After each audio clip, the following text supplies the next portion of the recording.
가 믿는 기독교 안에는 성찬 예식이 있습니다. 주의 떡을 떼고 주의 잔을 마시는 예식인데요. 사실 이 성찬 예식은 역사가 존재하는 한 계속될 것입니다. 이유는 성찬 예식을 우리 주님께서 직접 제정하셨기 때문이죠. 이 성찬의 제정을 주님이 하셨다. 그래서 성경 여러 곳에 보면 이 성찬을 주의 만찬이다. 이 주님께서 성찬 예식을 창설하시고 또 성찬 자체가 주님 자신을 먹고 마시는 믿음의 행위이기 때문에 주의 만찬이다 그랬습니다.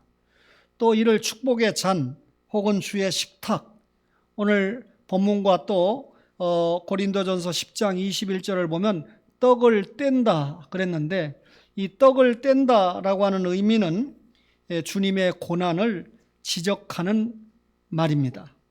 성찬 예식은 예수 믿는 여러분과 저에게 있어서 은혜 받는 아주 중요한 방편이죠. 우리가 은혜 받았다 그럴 때 하나님의 말씀을 듣고 설교를 듣고 은혜 받았다 이런 표현을 하고, 또 성찬 예식이 우리가 하나님 앞에 은혜를 받는 중요한 방편이 됩니다. 주님은 이 성찬 예식을 통해서 나를 기념하라 라고 말씀했는데, 잡히시던 날 밤 이제 십자가에 죽기 전에 예루살렘의 어느 다락방에서 이 예식을 거행을 하셨는데요.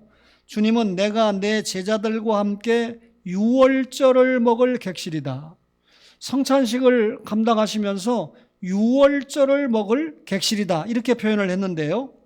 주님께서 왜 유월절에 성찬식을 거행을 하셨을까요? 말하자면 성찬식과 유월절이 깊은 관계가 있다 그 말이죠. 우리가 유월절 하면 지금도 이스라엘 백성들이 철저하게 지키는 한 절기인데, 이스라엘 백성들이 430년 동안 애굽에서 종살이하고 출애굽을 하게 되잖아요. 그때 문설주 좌우 인방에 양의 피가 발리운 집은 장자가 죽지 않는 하나님의 심판이 넘어갔습니다. 말하자면 그것을 저들이 구원받은 날이다 이렇게 해석을 하죠.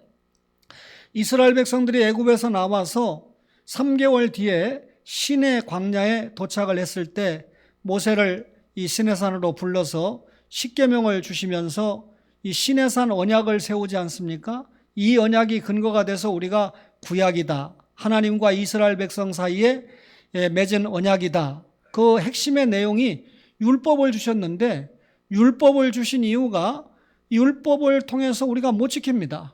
따라서 율법을 대할 때 율법은 우리를 예수 그리스도 앞으로 인도하는 기능을 하죠. 따라서 장차 우리가 예수 믿고 구원받는다라고 하는 것을 확실하게 알려준 언약인데, 이 유월절 어린 양의 피를 통해서 구원받은 신자들에게 율법을 주었어요. 율법을 지켜서 구원받은 게 아니라는 말이죠. 근데 오늘 예수님께서 이 자기의 이 몸을 상징하는 떡, 피를 상징하는 여러분 이 잔을 나누어 주시면서 성찬 예식을 제정하시는데, 다시 말하면 십자가의 보혈에 기초해서 새 언약의 예식, 구약이 옛 언약이라면 새 언약의 예식인 성찬 예식을 거행을 하는 것입니다. 유월절 양을 잡아서 이 유월절을 지켰는데, 이것이 이 유월절의 기초에서 성찬 예식을 세웠다. 무슨 뜻입니까? 유월절에 피를 흘리고 죽는 양은 십자가에서 피 흘려 죽으신 예수 그리스도를 예표하는 것이죠. 그렇다면 이미 이스라엘 백성들이 유월절을 지킬 때는 자신들이 과거에 구원을 받은 겁니다. 애굽에서 나올 때 구원받았죠. 구원받은 것을 되돌아보면서 유월절 예식을 지켰다는 거죠. 예수님께서 지금 성찬 예식을 제정하실 때 신약의 성도들, 여러분과 저는 지금 시점에서 보니까 예수님께서 우리의 죄를 위해서 이미 십자가에 돌아가신 것을 되돌아보는 겁니다. 그리고 우리가 무엇을 바라봅니까? 이 성찬 예식을 통해서 예수님이 앞으로 재림하실 것이다 라고 하는 것을 바라보면서 이스라엘 백성들이 유월절을 되돌아보면서 앞으로 오실 예수님을 대망했듯이 우리는 이미 십자가에 죽으신 예수님을 되돌아보면서 다시 오실 예수님을 대망하면서 이 성찬 예식에 동참을 하게 된다, 그 말입니다. 이런 엄청난 성찬식이 갖는 의미가 무엇일까요? 뭐니 해도 주님의 죽으심을 기억하는 것입니다. 성찬은 한마디로 주님의 죽으심을 뜻하는데요. 따라서 우리가 성찬식에 참여한다라고 하는 것은 주님의 죽음에 동참한다라고 하는 의미입니다. 성찬을 먹음으로, 떡을 먹음으로 주님의 죽음을 기념하고, 또 여러분 성찬을 믿음으로 먹으면서 그의 몸을 먹는 거죠. 또 피를 받으면서, 잔을 받으면서 주님의 피를 마시는, 따라서 떡을 먹고 잔을 받아 마시는 것은 예수님의 살과 피를 먹는 믿음을 의미한다, 그 말입니다.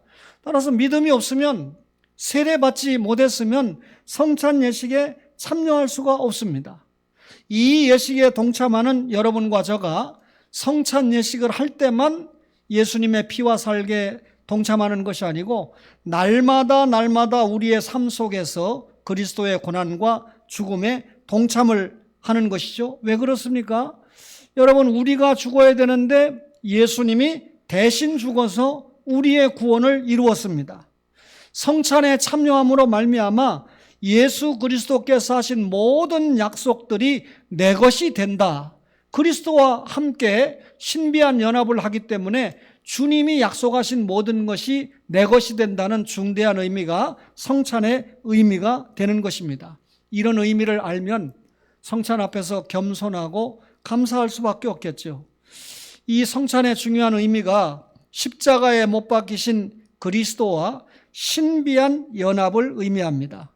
성찬은 한마디로 말하면 그리스도와 연합입니다.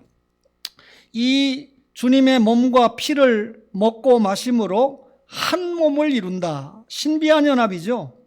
주님과 이 신비한 연합을 했다 그러니까 피상적으로 생각하시는 분이 있는데 대단히 구체적이고 실제적인 연합입니다. 이유는 성찬에 참여한다는 것 자체가 그리스도의 생명에 동참한다라고 하는 것을 의미하기 때문에 그렇습니다.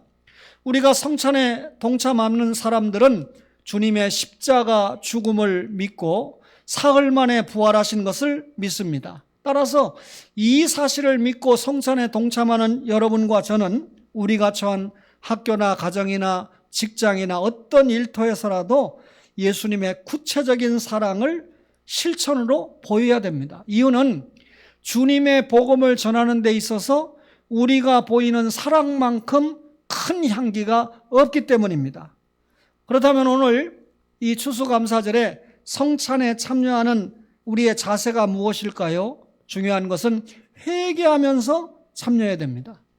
오늘 성찬식에 참여하는 여러분과 저가 죄인인 것을 인정해야 된다는 것이죠.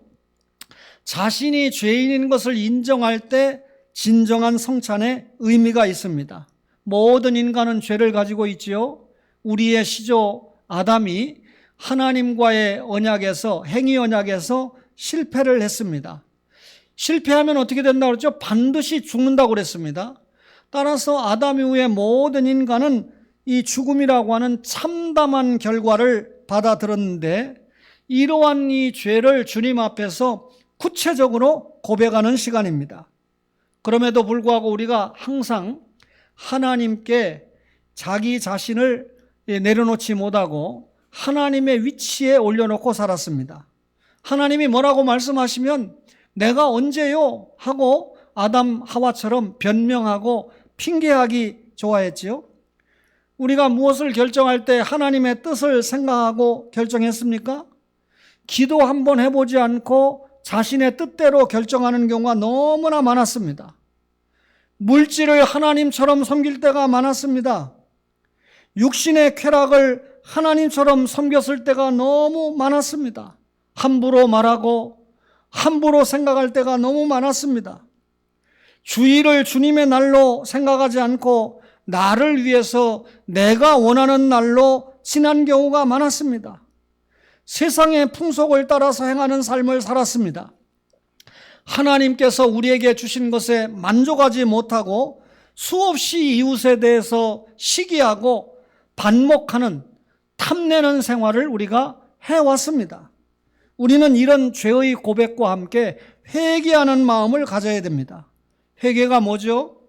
죄된 삶을 후회하고 슬퍼하는 것이 회개입니다. 이 죄를 마음에서 버리고 하나님께 돌아서는 것이 회개다, 그 말이죠. 따라서 이런 모든 죄 때문에 올 수밖에 없는 하나님의 심판과 죄값을 대신해서 예수 그리스도가 치셨기 때문에 회개해야 된다는 것이죠. 따라서 우리는 죄를 고백하고 우리 죄를 하나님께서 용서하셨다라고 하는 사실을 확실하게 확인해야 됩니다. 이스라엘 백성들이 애굽에서 종살이 하다 나왔죠. 근데 애굽의 장자는 다 죽었는데 이스라엘의 장자는 살았다. 그럼 이스라엘은 의인이기 때문에 살았습니까? 이스라엘 백성들도 똑같이 애굽 사람들과 같이 죄인이었습니다. 그런데 저들이 이 양의 피를 문설주 좌우인방에 발랐다라는 것은 믿음이거든요. 나는 갈보리 언덕에서 내 죄를 대신해서 죽으실 예수 그리스도의 십자가와 부활을 믿습니다. 그런 고백이 문설주인방에 피를 바르는 거거든요.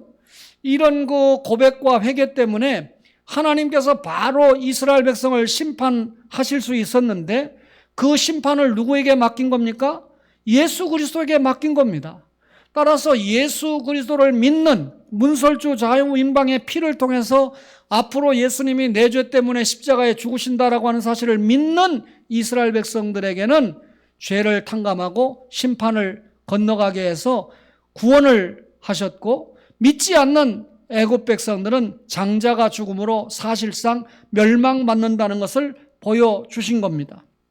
하나님의 사자가 예수 믿는 이스라엘 백성들에게 그 밤에 심판이 넘어갔다, 그 말이죠. 여러분, 예수님이 오시기 전까지 오랫동안 유월절이 지켜졌잖아요. 예수님이 유월절을 성찬식으로 바꾸기 전까지 이스라엘 백성들은 계속해서 유월절을 지켰거든요. 그래서 그날 그 조상들이 고백하는 그대로 반복하면서 유월절을 지켰습니다. 그런데 주님이 오늘 이 유월절을 세상에서 다시는 교회가 먹지 않을 것이다, 유월절을 지키지 않을 것이다, 그 말이죠. 오늘 본문 22장 16절에 이 유월절이 하나님의 나라에서 이루기까지 다시 먹지 아니하리라 그랬습니다. 그렇다면 유월절을 대신해서 뭘 제정하신 거죠? 성찬을 제정하신 겁니다. 성도들은 이 성찬을 통해서 자신들이 죄인인 것을 인정하고 낱낱이 자신의 죄를 고백을 하고 진정으로 회개합니다. 이렇게 회개하는 자를 하나님이 심판하지 아니하시고 그 죄를 간과하시고 용서하신 것을 확신하는 것이 바로 이 성찬의 의미가 된다, 그 말이죠. 따라서 오늘 성찬 예식에 동참하는 초원의 가족 여러분, 회개하면서 이 성찬에 참여해야 됩니다. 또 하나는 감사한 마음으로 받아야 되는데, 누가복음 22장 17절에 너희끼리 나누라, 19절에 저희에게 주시고 20절에 너희를 위하여, 26장 27절에 마태복음 26장 27절에는 감사의 잔이다 그랬는데요. 성찬 시간은 주님의 십자가를 생각하는 시간입니다. 주님의 대속의 죽음을 길이길이 기념하는 시간인데요. 십자가 구속을 통해서 내가 구원받았잖아요. 그 은혜에 감격하는 시간입니다. 주님이 누구를 위해서 성찬을 베풀었습니까? 우리를 위하여, 교회를 위하여 성찬을 베푸셨습니다. 잔을 가지고 감사기도 하셨고 떡을 가지고 감사기도를 하셨습니다. 떡과 잔은 뭘 상징하죠? 주님의 몸과 피를 상징합니다. 다시 말하면 떡과 피를 통해서 이 백성을 위해서 내가 십자가에 못 박혀 죽는다라고 하는 것을 예수님이 거절하지 않았습니다. 도수장으로 끌려가는 양같이 아무 말도 안 했어요. 왜? 예수님은 죄가 없기 때문에 변명할 수 있지만 우리의 죄를 대신해서 죽는 대속의 죽음이기 때문에 우리 때문에, 내 죄 때문에 아무 말씀도 하지 못하고 오히려 우리의 대속에 의해서 죽는 죽음을 감사함으로 받아들인 겁니다. 주님은 자신의 뜻대로 하지 아니하고 아버지의 뜻에 모든 것을 맡겼습니다. 이 모든 것이 우리를 위해서죠. 주님이 왜 오셨나요? 우리를 위해서. 왜 사셨나요? 우리를 위해서. 왜 죽으셨나요? 저와 여러분을 위해서. 왜 부활하셨나요? 여러분과 저를 위해서. 왜 다시 오시나요? 여러분과 저를 위해서 아닙니까? 따라서 이런 주님 앞에 감사한 마음으로 성찬에 참여해야 됩니다. 감사는 어떤 의미에서 성찬의 중요한 한 목적이라고 생각이 됩니다. 마지막으로 성찬은 소망으로 받아야 돼요. 누가복음 22장 16절에 내가 너희에게 이르노니 이 유월절이 하나님의 나라에서 이루기까지 다시 먹지 아니하리라 그랬습니다. 주님과 제자들이 마지막 이별하는 대단히 이 쓸쓸한 적막한 밤입니다. 작별이라고 하는 것은 굉장한 슬픔이고 고통이잖아요. 한 제자가 주여 어디로 가시나이까? 제가 생명까지라도 버리고 주님을 따르겠습니다. 그렇게 외쳤던 시간에 여러분, 그런 제자들과 주님은 지금 헤어져야 돼요. 주님의 아픔이 얼마나 컸겠습니까? 그런데 이 슬픔의 시간에 주님이 하늘나라의 영광을 소개합니다. 하늘나라에서 다시 연합해서 먹고 마시게 된다, 이 말이에요. 놀라운 소망이잖아요. 무거운 죽음의 어둠이 깔린 예루살렘 다락방에서 광명의 보좌인 새 예루살렘으로 주님이 장소를 옮겨놓고 계십니다. 성찬은 확실히 주님을 통해서 소망을 약속받는 시간이다. 우리의 가슴 속에 새 하늘, 새 땅, 새 임금의 소망을 불어넣어주는 생명적인 시간이다. 며칠 전에 한 목사님의 장례를 통해서 그 사모님과 두 아들이 이 입관을 하는 그 시간에 아버지 사랑해요, 고마워요, 수고하셨어요, 이 세 분이 번갈아가면서 하면서 눈물을 흘리는 모습을 보면서 돌아가신 분이 참 그래도 가족들에게 굉장히 사랑을 받고 인정을 받으셨다 하는 생각을 하니까 굉장히 감사했어요. 제가 주님 앞에 불려간 이후에는 제가 도무지 지상에서 일어날 일을 알 수가 없지만 기독교부에 그게 보도가 되고요. 이 고신 뉴스에는 지금 2등입니다. 1등은 송상석 기념 강자가 1등이고 인기 뉴스에 김규환 목사님의 부르심이 2등이고 3등이 제가 한 그 강의 내용에 요약된 것이 현재 3등이에요. 오해하지 마세요. 그만큼 이렇게 주님 앞에 돌아가셨을 때 감사할 거리가 참 많다라고 하는 생각을 제가 해봤습니다. 사람이 멀리 있는 사람에게 인정을 받기는 쉬워도 가까이 있는 사람에게 인정을 받는다는 게 대단히 어려운 일이거든요. 사랑하는 초원의 가족 여러분, 새 임금의 소망, 오늘 성찬식 잘 기억하셔야 됩니다. 이 천주교에서는 성찬 예식을 할 때 이게 미사의 기적이다 이래가지고요, 빵은 실제로 먹는 순간에 목구멍으로 넘어가면서 예수님의 살로 변하고, 잔은, 포도주는 목구멍으로 넘어가면서 실제로 예수님의 피로 변한다. 이게 화채설입니다. 그러니까 이 빵은 주면서 잔은 주지 않죠. 왜냐하면 이 잔을 성도들이 먹다가 떨어지면 예수님의 피를 흘리는 죄를 범하기 때문에 신부님이 다 드시는 거죠. 그런데 우리는 이 떡과 잔이 상징물로 생각을 합니다. 이 예식에 동참할 때 영적으로 그리스도께서 나 때문에 희생하셨는데 그 희생의 혜택을 받는다. 떡을 먹고 잔을 마시는 시간에 그리스도가 십자가에 희생하신 그 엄청난 혜택, 그게 뭡니까? 구속 아닙니까? 구원의 감격 아닙니까? 이 혜택을 받게 되는 것입니다. 어거스틴은, 가론 유다는 주님과 함께 빵을 먹기는 했지만 빵과 더불어 주님을 먹지는 못했다. 결국은 예수 믿지 않고 2월절 예식에, 성찬식에 동참을 했다, 그 말이잖아요. 그러니까 오늘 여러분과 제가 예수 믿은 사람만 참여합니다. 김영현 성도님은 성찬식에 못 참석해요. 그런데 성찬식에 참석하도록 먼저 세례를 베풉니다. 그러면 성찬식에 믿음으로 참여할 수가 있는 거지요.